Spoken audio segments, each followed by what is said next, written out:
C'est un caractère nouveau, un amour nouveau, une passion nouvelle, une compassion à déborder, qui amène une espérance éternelle. Un esprit renouvelé. Matthieu 3, au verset 8, nous dit « Produisez donc le fruit de la repentance ». Eh bien oui, la métanoïa, ça a à voir avec la repentance. C'est la repentance. Mais ça ne s'arrête pas à la repentance. C'est un changement de mentalité, mais aussi d'intention. La définition nous dit que c'est une tristesse qu'on éprouve lorsqu'on pêche. Une tristesse que l'on a dans le cœur, une douleur d'avoir offensé notre Dieu. La résurrection ne concerne pas seulement ton futur, mais aussi ton aujourd'hui. Tu as des domaines dans la vie qui ont besoin d'être ressuscités. Nous avons des domaines qui ont besoin d'être ressuscités. Où la métanoïa a besoin d'être activée. Le passage de l'autre bord, le passage dans la lumière, pour marcher dans sa vérité. Par la puissance de Dieu qui agit, tu peux vivre une résurrection émotionnelle, relationnelle, physique, spirituelle, qui délivre les captifs. Même Siri me parle quand j'annonce ça. Formidable. Il n'est jamais trop tard pour que Dieu renouvelle ce qui était mort en nous. Mardi soir, je partageais sur Job 14. Job 14 nous parle de quoi? Allez, comme Alex, je vous fais une interrogation. Qui sait de quoi on parle dans Job 14? Je vais vous dire, d'un arbre. D'un arbre. Un arbre, quand on le regarde, celui-là, là, si je regarde cette plante, je dis, oh là là, elle est bien vivante, hein. Elle a des belles feuilles, c'est Paulette qui nous a fait des belles pousses. Et puis ça a bien profité. On pourrait encore les rediviser, je crois. Non? Ça garnit bien le pot, on pourrait encore les diviser, mais ça pousse bien. Et bien là, à contrario, dans Job 14, on a face à nous un arbre qui est sec. Un arbre qui, moi, honnêtement, j'aurais envie de l'arracher. J'ai eu envie de faire ça avec un petit arbre de ma femme, là, une verveine citronnelle. Quand je l'ai vu, j'ai dit, oh, il est mort ton truc, hein, je vais t'en racheter un autre. Hein. Et ma femme m'a dit, mais non, couvre-le. Mets un voile d'hivernage, là. Et puis, il y a 3 semaines, on m'appelle, hé, Yannick, viens voir. J'ai dit, qu'est-ce qu'il y a? Regarde, il y a des feuilles. Elle avait plus de foi que moi. Dans Job 14, on nous parle de cet arbre qui, lorsque l'eau de la parole de Dieu arrive, des branches repoussent, des bourgeons apparaissent. Alors je voudrais te dire, ce que tu vois aujourd'hui n'est pas la réalité. Laisse l'eau de la parole de Dieu venir arroser les racines, pourvu que ces racines soient profondes dans la prière, dans ta relation avec Dieu, et l'eau va donner de nouveaux bourgeons à cet arbre. La vie triomphe. Par la puissance de Dieu, il n'est jamais trop tard pour que Dieu renouvelle en toi ce qui a besoin d'être renouvelé. Alors, ne manquons pas cette opportunité d'être fortifiés dans la foi. Il y a des choses qui doivent mourir en nous-mêmes. Et je vais être très, très pratique ce matin. Des choses, on va même dire, à tuer. Le vieil homme, c'est l'inconduite, c'est l'impureté, ce sont les passions incontrôlées, les désirs mauvais, la soif de toujours posséder, la colère, l'irritation, la méchanceté, les insultes, les propos grossiers, le mensonge, le compromis, les différences entre nous. Peut-être qu'il y en a d'autres. Et les choses dont nous devons revêtir, c'est une ardente bonté. D'ardente bonté. de bienveillance, d'humilité, de douceur, de patience, de sagesse tirée de la parole de Dieu, d'un amour qui est le lien par excellence, de paix instaurée par le Christ pour mes décisions, pour ma vie, revêtu aussi de psaumes, d'hymnes et de cantiques, comme ce matin nous louons. C'est préparatoire au ciel, où nous serons en louange continuelle. Revêtu aussi de reconnaissance, d'unité, de pardon mutuel, supportant les uns les autres, accueillant aussi la parole du Christ qui nous instruit et qui nous avertit, de prière continue. Alors cela nous amène à préparer, troisièmement, le chemin du Seigneur. Luc 3, au verset 4 à 6, nous dit, et nous parle encore de ce chemin, selon qui est écrit dans le livre et des paroles d'Ésaïe, le prophète, c'est la voix de celui qui crie dans le désert. Préparez le chemin du Seigneur. Aplanissez ses sentiers. Toute vallée sera comblée. Toute montagne et toute colline seront abaissées. Ce qui est tortueux sera redressé. Et les chemins raboteux seront aplanis. Et toute chair verra le salut de Dieu. Amen. Alléluia. Et toute chair verra le salut de Dieu. Cette parole, elle est donnée au sujet de Jean-Baptiste qui est venu devant Jésus-Christ avec pour mission d'annoncer le salut et préparer le cœur des gens à l'époque pour recevoir ce Sauveur. Et la voix qui crie dans le désert parle de préparer le chemin du Seigneur, de préparer le chemin de celui qui est venu pour nous sauver. Et il nous dit, il commence, toute vallée sera comblée. Est-ce qu'on peut le dire ensemble? Toute vallée sera comblée. La vallée ici veut dire également, elle désigne aussi des fossés. Et le vide du cœur sera comblé par le Seigneur. Voilà ce qu'il annonce. Le vide du cœur sera comblé par le Seigneur. Soit sur ce chemin, soit sur le chemin du Seigneur, ton cœur va être comblé. Alléluia!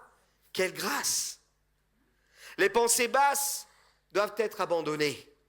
Le doute et le désespoir doivent être écartés. Et le fait de rechercher notre propre intérêt et les plaisirs charnels doivent être délaissés. Au lieu de ces vallées ou fossés, aplanissons la voie pour le Seigneur. Ces voies dans nos déserts, nos vallées. Nos vallées vont être comblées et les espaces, les creux de nos faiblesses vont être remplacés par sa force. Amen. Toute montagne, nous dit ce texte, toute montagne et toute colline seront abaissées. Les hauts lieux, ce qui nous semble parfois être nos points forts, ou peut-être les choses dont nous nous prévalons, nous mettent parfois sur des piédestals, l'orgueil et l'élévation de l'homme, l'autosuffisance et la propre justice de certaines personnes s'écrouleront pour faire place au chemin du roi des rois. Donc, en un mot, l'humilité pour faire place au juste Seigneur rédempteur. La Bible nous dit, n'ayez pas une trop haute opinion de vous-même, comme si vous étiez quelque chose par vous, par vous-même, par vos propres et vos seuls efforts. Le Seigneur fait grâce à celui qui est humble. Et la Bible nous dit qu'il résiste aux orgueilleux. Que celui qui est debout ne prenne garde de ne pas tomber. Accueillons le Seigneur avec humilité. La suite de ce passage nous dit, ce qui est raboteux, tortueux, sera redressé. Nous pouvons être, à certains égards, des fois, comme le dit ce texte, tordus, tortueux, tordus. Dans nos actions, dans nos pensées, imprécis, peut-être complaisants, ou carrément dans le compromis. Tortueux signifie aussi méchant. Et Jésus lui-même interpellera le peuple en disant « méchant comme vous êtes. Méchant comme vous êtes. » Vous êtes prêts à donner quoi à vos enfants? Le cœur qui hésite et vacille doit prendre une décision claire pour Dieu et la sainteté et se démarquer. Ceux qui ont un cœur partagé n'ont pas de part dans la vérité. Et celui qui vacille ainsi ne peut pas imaginer recevoir quelque chose de Dieu. Alors puissions-nous être honnêtes et vrais dans la lumière et chercher Dieu jusqu'à ce que ce qui est tordu soit redressé. Le message qui nous encourage, c'est que Jésus vient pour redresser ce qui est tordu. Les chemins chaotiques seront aplanis. On lit à la fin de ce passage de Luc. Chaotique signifie qu'il y a des rochers sur le chemin, des obstacles. Bien sûr, ça représente le péché. Les péchés qui doivent être enlevés et les épines de la rébellion déracinées. Quand notre Seigneur vient pour nous honorer de sa présence, le chemin doit être aplani pour l'accueillir. Et de par sa présence, les rochers, les obstacles sont écartés. Parce que nous n'allons plus pas sur n'importe quel chemin, mais nous allons sur le chemin de la vérité, le chemin où le Seigneur aplanit. Pour finir, je voudrais vous parler de ce chemin d'éternité. On est en chemin avec Jésus. Et Jésus est en chemin avec nous. Jean 14, au verset 1, nous dit que votre cœur ne se trouble point. Croyez en Dieu et croyez en moi. Il y a plusieurs demeures dans la maison de mon Père. Et si cela n'était pas, je vous l'aurais dit. Je vais vous préparer une place. Et lorsque je m'en serai allé et que je vous aurai préparé une place, je reviendrai et je vous prendrai avec moi, afin que là où je suis, vous y soyez aussi. Vous savez où je vais et vous en savez le chemin. Là encore, vous en savez le chemin. Vous connaissez les instructions du Seigneur.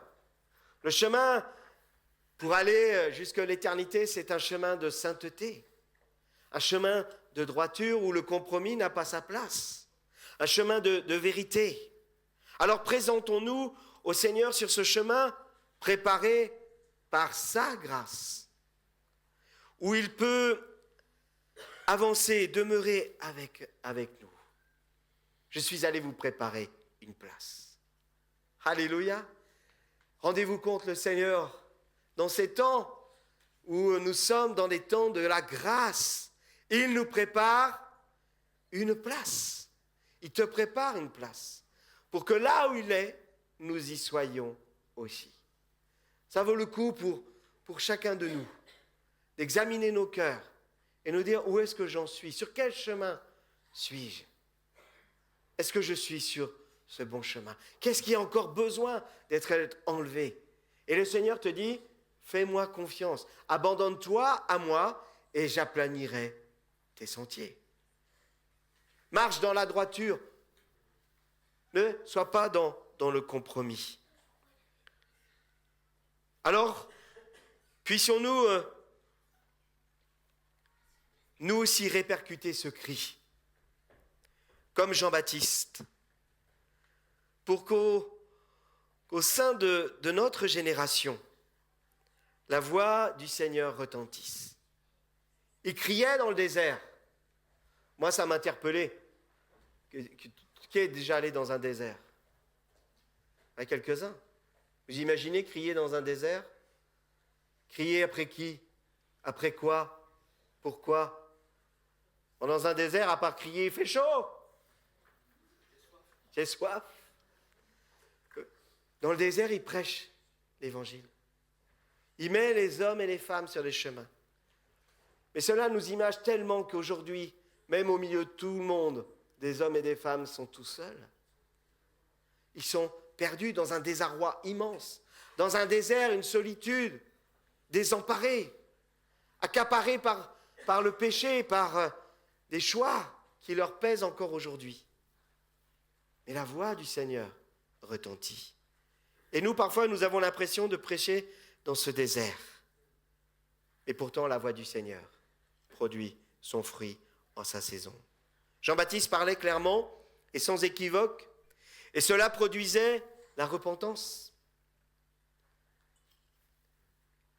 La même annonce va produire le même effet, chers frères et sœurs. L'annonce de l'évangile va produire la repentance. La métanoïa et le fruit de la métanoïa, du changement, va être au rendez-vous.